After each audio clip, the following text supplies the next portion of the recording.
in a world that is fast-paced. In the morning, the rush of traffic greets our ears, the flood of people walking in the streets to work, and the equally busy liveliness of the home and preparing a 2-minute breakfast to engulf down and hurry out to school. We're always just rushing to the next thing and the next. Deep down, we all wish that we could just press pause and slow down for a second, right? The beauty of not having to go anywhere or having to do anything immediately sounded so good. This year, 2020, has been exactly that. The pause of the flurry and just rush of life to sit in the quietness of our homes and to enjoy the simple things every day. However, this switch in pace became a problem because humans are wired to be useful. I believe that each person has a purpose and destination in life. Our purpose are made up of smaller chunks that align with a bigger story.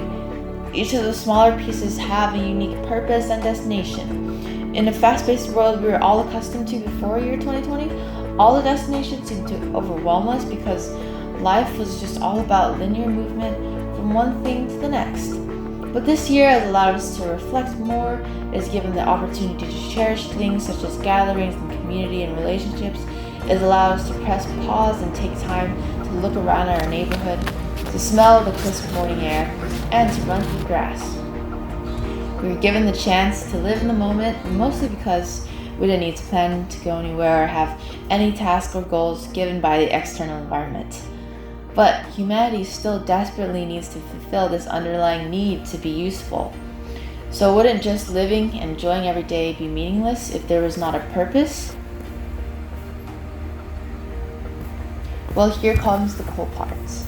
Humans have a unique ability to think outside the body, as if we could see or visualize ourselves detached from ourselves.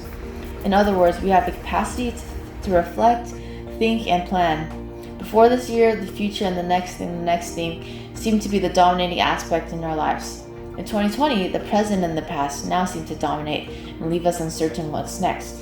So when these three dimensions, the lesson of the past, the gift of the present, and the motivation of the future, when they start to overlap and interweave, it leaves us supercharged with purpose.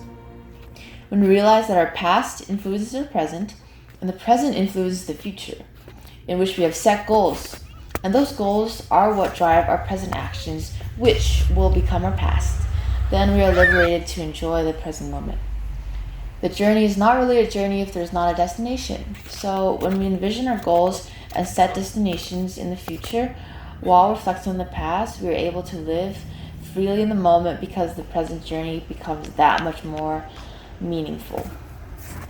So whichever mountaintop you're heading to, whatever future aspirations you have, maybe for the new year, remember that the journey you are on is so much more valuable than the view on top.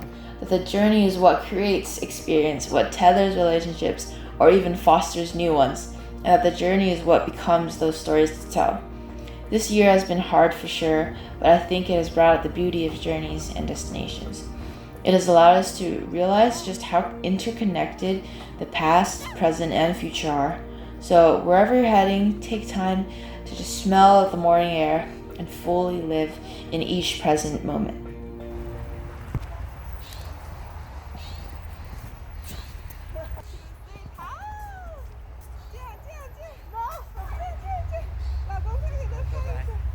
My hands are like freezing.